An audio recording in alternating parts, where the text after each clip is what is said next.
Bonjour, dans cette vidéo, je vais essayer de vous expliquer, un œil astigmate. Mais avant de parler d'un œil astigmate, je vais essayer de parler d'un œil non astigmate. Un œil astigmate, tout simplement, c'est un œil qui a une cornée ronde, sphérique. Exactement. Bon, une petite remarque pour comprendre davantage un œil astigmate. Non astigmate ou bien astigmate, il faut visualiser, c'est-à-dire il faut imaginer l'œil à trois dimensions. Voilà.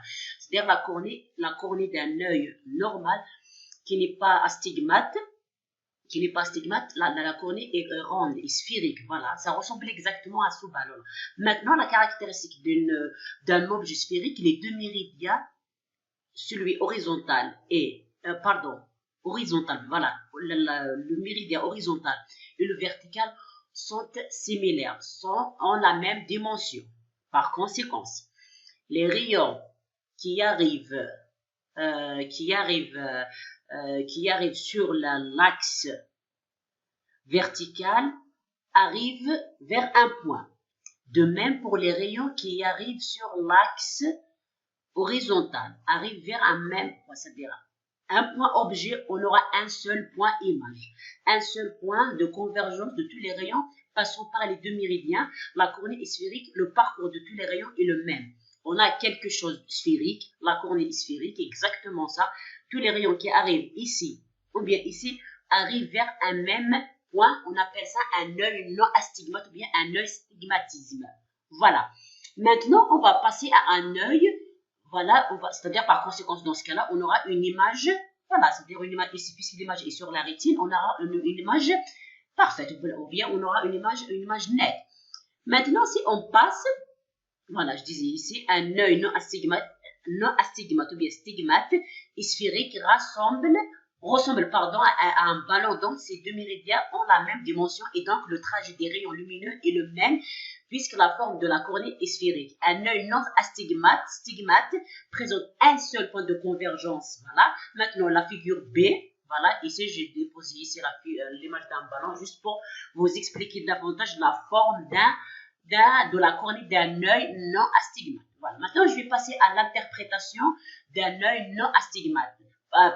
D'un œil stigmatisme. D'un œil astigmate ou bien d'un œil astigmatisme, c'est un œil qui a une cornée comme ça, c'est-à-dire ça ressemble à un ballon de rugby, c'est-à-dire les deux axes, l'axe horizontal et l'axe vertical n'ont pas la même dimension. Par conséquent, quand la lumière arrive ici ou bien ici, ne va pas parcourir le même trajet. C'est-à-dire il y aura, si vous voulez, un décalage. Par conséquent, on aura deux points de convergence. Voilà. L'essentiel. Maintenant, la différence d'un œil entre un œil, la différence entre un œil non astigmate et astigmate, c'est la cornée. Juste pour le cas d'un œil non astigmate, c'est la cornée est sphérique, ronde, bien ronde, voilà. Maintenant, si on parle d'un œil astigmate, la cornée est quelque chose comme ça, voilà. Pour un œil astigmate, la cornée, ça ressemble à c'est-à-dire c'est comme une cuillère, mais à trois dimensions. Voilà. Maintenant, la lumière qui arrive, bien les rayons lumineux qui arrivent sur l'axe horizontal n'ont pas le même point de convergence par rapport aux rayons qui traversent ou bien qui passent par le méridien vertical. Voilà, j'ai fait une présentation ici. Voilà, j'ai la cornée qui est astigmate. Voilà, j'ai l'objet, un seul point. L'objet, ça présente avec un seul point. Maintenant, les rayons qui passent par l'axe vertical. Voilà, si on suit les rayons verts. Bon, j'ai oublié de mettre les flèches. L'essentiel, on a les rayons verts. Vous voyez qu'en quoi ils traversent, ces rayons-là, ils traversent l'axe vertical. Ils vont converger vers le P1. Les rayons rouges, voilà, il y a une réfraction. Bon, ici, on voit très bien une réfraction. Ici, je ne l'ai pas bien présenté. C'est l'essentiel. On a un œil, c'est un dioptre sphérique convergent, c'est-à-dire automatiquement, on aura la réfraction. On a l'extérieur, c'est n est égal à 1. À l'intérieur de l'œil, ici, on a vers 1,33 l'axe de réfraction à l'intérieur de l'œil. Voilà, on a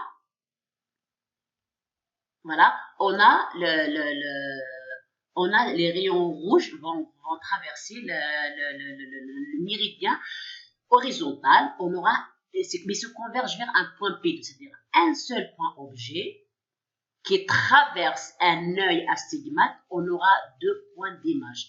Et l'œil ne pourra pas, ou bien c'est-à-dire on ne pourra pas avoir, par conséquence, pardon, on aura une image qui n'est pas nette. Voilà. Une parenthèse avant d'oublier, un œil astigmate c'est-à-dire la vision, pardon, la vision de près et de loin imparfaite. C'est-à-dire il souffre dans les deux cas. Ok, voilà, je vais voir ce que j'ai écrit ici. Voilà, on a le point 1, voilà, point de convergence des rayons qui passent par le méridien vertical, c'est les rayons rouges. Voilà, le P2,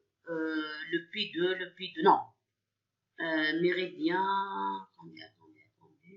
Voilà, le P1, c'est le point de convergence des rayons qui passent par le méridien vertical, c'est en vert, le rouge, c'est le point de convergence qui passe par le méridien horizontal. Voilà, c'est celui-là, voilà. On a l'axe optique de l'œil, c'est-à-dire l'astigmatisme, le problème, c'est le problème d'axe. Voilà, c'est-à-dire on n'a pas un seul point de convergence. Voilà, mais toujours, une parenthèse, mais toujours un œil astigmate,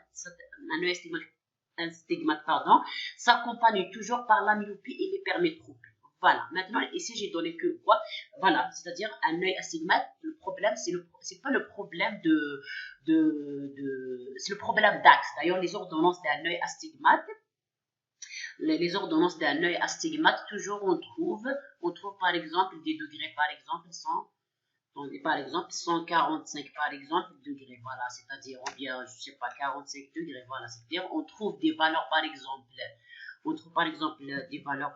moins 2, voilà, et on trouve les angles sur les ordonnances, voilà, c'est juste un exemple, ok. Voilà, maintenant, c'est-à-dire je vous disais par exemple ici c'est moins 1, voilà, maintenant c'est-à-dire par exemple pour un œil.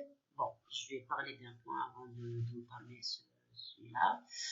Voilà, maintenant pour l'astigmatisme, on a 3 cas. Voilà, on a les types d'astigmatisme. On a un astigmate myope.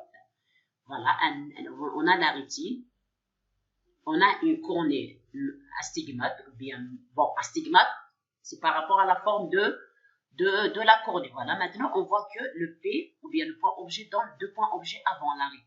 Dans ce cas-là, on va dire que c'est un œil astigmate myope. Tout simplement, bon, pour un œil myope, c'est-à-dire on a un seul point de convergence, mais avant la rétine. Voilà, c'est-à-dire le problème d'un œil myope, c'est pas le double de points, mais il a un seul point de convergence avant la rétine. L'image sera pas nette. Maintenant, pour un œil astigmate myope, en plus qu'il est myope, en plus il est astigmate. Voilà, c'est-à-dire il aura besoin, c'est-à-dire la personne aura besoin de correction d'axe et correction de la myopie. Voilà, les 2 points, c'est avant la rétine.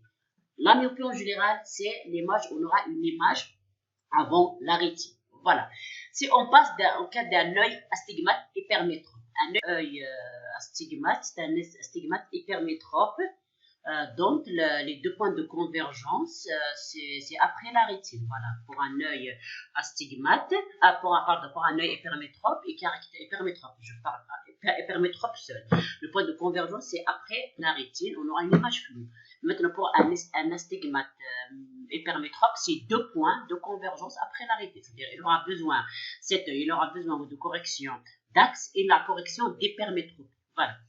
Le troisième type, on appelle ça un œil astigmate myope hypermétrope ou bien astigmate mixte. C'est-à-dire, on a l'objet, on a par exemple, ici, j'ai présenté les rayons qui passent par le méridien vertical convergent avant la rétine et les rayons rouges qui passent par le méridien horizontal convergent vers un point P2 après la rétine. C'est-à-dire, on a avant et après la rétine. Dans ce cas-là, il est myope.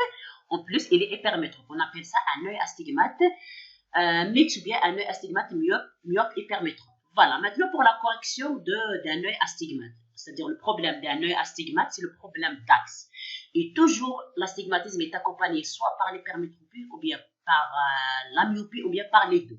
Voilà. Maintenant, si on parle d'un œil astigmate, il se corrige bon, c'est-à-dire l'astigmatisme qui nécessite une correction optique. Il y a, c'est-à-dire les degrés de l'astigmatisme qui est un degré, si vous voulez, irrégulier ou bien délicat. Dans ce cas-là, le patient aura besoin de faire des interventions. On parle, c'est-à-dire pour toutes les maladies ou bien tous les troubles visuels qui peuvent se corriger par des lentilles ou bien des lunettes, c'est vraiment, c'est léger, c'est-à-dire c'est le premier degré de troubles visuels. Mais c'est-à-dire si on a un autre, c'est-à-dire on aura, c'est-à-dire des cas délicats. Dans ce cas-là, ça nécessite soit le laser ou bien les interventions chirurgicales. Voilà. Maintenant pour un œil astigmate, il aura besoin des verres cylindriques. Voilà, un cylindre, c'est-à-dire un cylindre, c'est comme ça. Voilà, un cylindre, c'est-à-dire quand on dit quelque chose est cylindrique. Quelque chose cylindrique, c'est-à-dire c'est par rapport à ça. Voilà ce qu'on appelle un cylindre. Voilà un cylindre. Et quand on parle de quelque chose sphérique, c'est voilà, bah, bien sûr, c'est à 3 dimensions. Hein.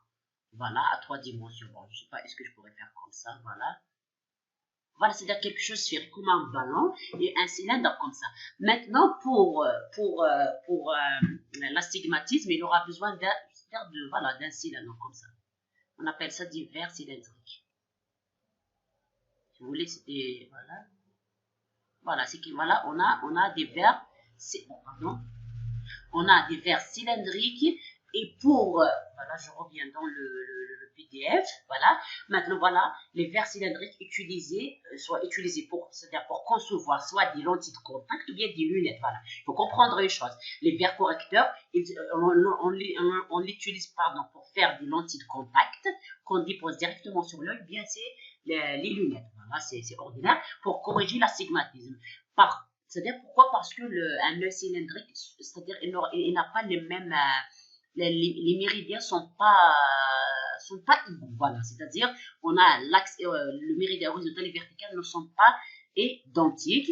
Par contre, pour le cas des verres sphériques, on l'utilise pour corriger soit la presbytie, la myopie et l'hypermétropie. Voilà.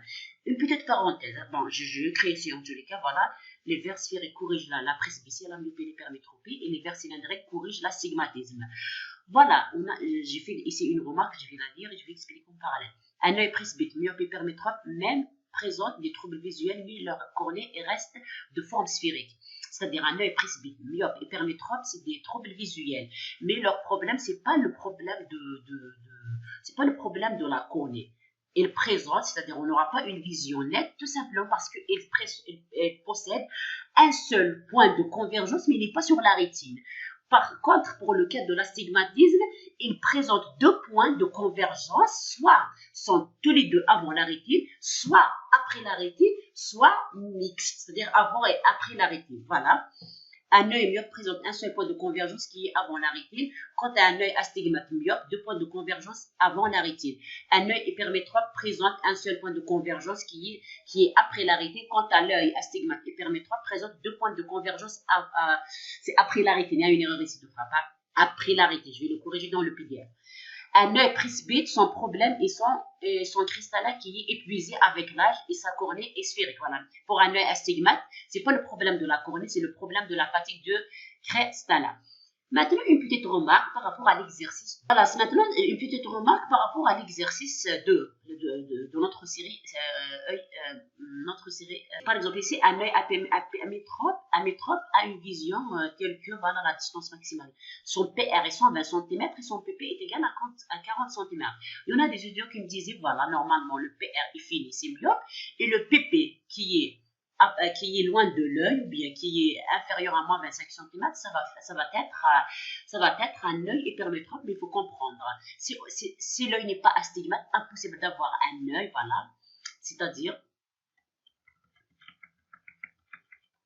bon, on a voilà, on a l'axe optique, on a l'œil, on a la rétine. C'est-à-dire avant d'introduire le phénomène de l'astigmatisme, c'est-à-dire on peut impossible d'avoir un œil en même temps myope, et en même temps hypermétrope. Voilà. C'est-à-dire impossible d'avoir un œil, c'est-à-dire qu'il y a une foyer objet, un foyer image avant la rétine et un foyer image après la rétine. Un œil possède un seul point de convergence, ou bien un seul foyer image. Voilà.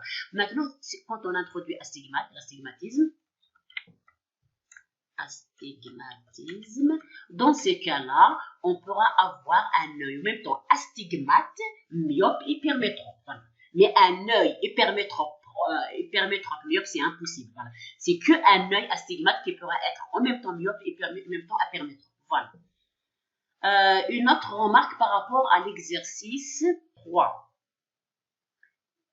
Du précédent, pour calculer le tangente alpha, c'est-à-dire avant de déposer la loupe, l'objet sera sur le PP. Voilà, sur le PP. Voilà, ici j'ai écrit F, mais en réalité, c'est-à-dire j'ai voulu mettre le PP. Voilà, ici c'est pas le F, tout simplement, mais c'est pas la peine de compliquer l'existence. Tangente alpha, directement, c'est la dimension de l'objet sur le PP de l'œil. Voilà, ici, quand on calcule le tangente alpha, on parle pas, c'est-à-dire on n'a pas encore introduit la loupe. Ok, voilà. Et merci pour votre attention.